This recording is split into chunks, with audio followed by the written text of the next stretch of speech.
বন্ধুরা, আমি শিখা মণ্ডল। আমার ইউটিউব চ্যানেলে সকল বন্ধুকে সুস্বাগত। তো আজকে আবার একটা নতুন ভিডিও নিয়ে চলে আসলাম তোমাদের সাথে শেয়ার করতে। তো তোমরা বন্ধুরা শুরু থেকে নিয়ে শেষ পর্যন্ত ভিডিওটা দেখার অনুরোধ রইল। সবাই পাশে থেকো বন্ধুরা, পাশে থেকে ভিডিওটাকে দেখতে থাকো।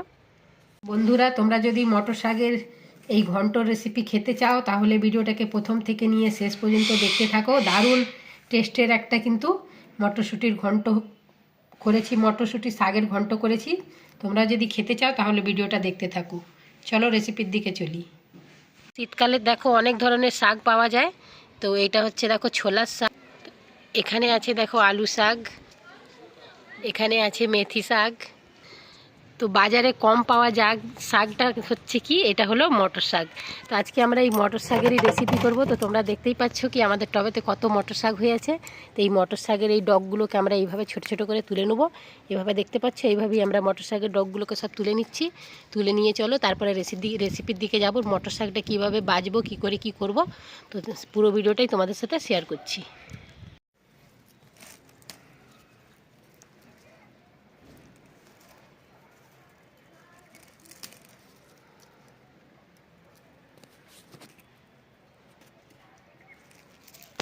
আজ আমরা বানাবো মটর শাকের ঘন্ট। তো মটর শাকগুলোকে কীভাবে বাছতে হয় দেখো। তো এই প্রথমে শুধু আমরা এই ডগগুলোকে তুলে নিয়েছি। তোমরা চাইলে এই ফুলগুলোকে ফেলে দিতে পারো, আর কিন্তু আমি এই ফুলগুলোকে রাখবো। খুব নরম শাকগুলো দেখতেই পাচ্ছ, তো সেই জন্যই ফুলগুলোকেও নিচ্ছি।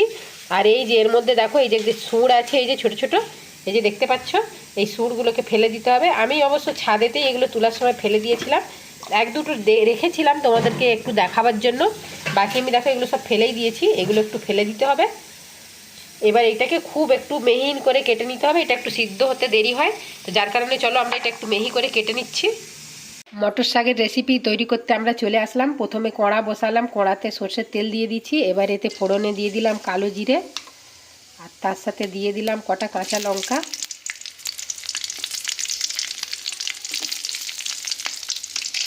লঙ্কাটা আমাদের ভাজা হয়ে গেছে। এবার ছোট ছোট কেটে রাখা বেগুন আর আলু দিয়ে দিচ্ছি। অনেকেই খালি বেগুন দিয়েই করে, আমি আবার একটু আলুও দিয়ে দিলাম। ঘন্ট একটু আলু বেগুন দিয়ে করলেই একটু ভালো লাগে খেতে। যাই হোক, এই মটর শাকটা তো বাজারে খুব কমই পাওয়া যায়, আমাদের এখানে তো পাওয়াই যায় না। তো আমরা টবে বসিয়ে রাখি বলে তবু মটর শাকটাও খেতে পাই। সব ধরনেরই শাক তোমরা শীতকালে পাবে, কিন্তু মটর শাকটা খুব কমই খেতে পাও। চলো এবার এই মশলাগুলো, এই বেগুন আর আলুটা আমাদের খুব ভালোভাবে ভাজা হয়ে গেছে দেখতে পাচ্ছ। এবার এতে আমরা দিয়ে দেবো হলদি পাউডার,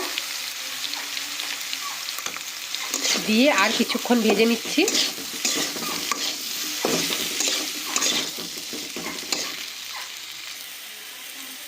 দিয়ে দিচ্ছি বেটে রাখা মশলা, 1 চামচ আদা আর 1 চামচ রসুন দিয়ে এবার আমরা মশলাটাকে খুব ভালোভাবে ভাজা করে নিচ্ছি। তোমরা এইভাবে একবার চচ্চড়ি করে দেখবে, খেতে দারুণ হয় কিন্তু। এতে তোমরা বড়িও দিতে পারো, আজকে আমার কাছে বড়িটা নেই। যাই হোক,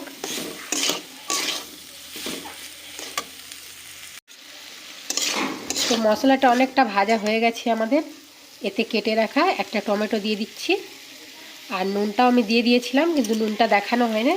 তো যাই হোক, আরও কিছুক্ষণ আমরা ভালো করে মশলাটাকে ভেজে নিচ্ছি। মশলাটা এখানে আমাদের খুব ভালোভাবে ভাজা হয়ে গেছে, আলু বেগুনটাও খুব ভালোভাবেই সিদ্ধ হয়ে গেছে। তো এতে এবার আমরা ছোট ছোট করে কেটে রাখা মটর শাকটাকে দিয়ে দিচ্ছি।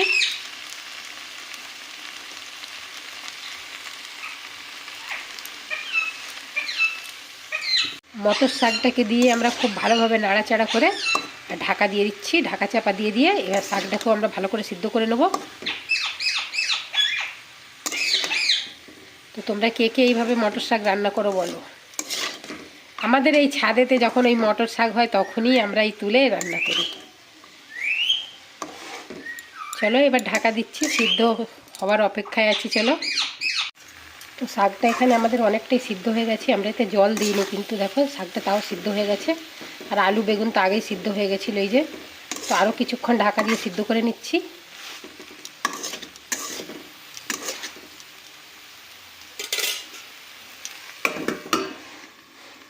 মটর শাকের ঘন্টটা আমাদের একদম রেডি হয়ে গেছে, দেখতে পাচ্ছ একদম জল নেই, পুরো শুকনো শুকনো করেছি।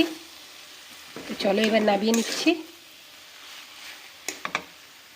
তো ফাইনালি বন্ধুরা আমাদের মটর শাকের ঘন্টটা একদম রেডি হয়ে গেছে।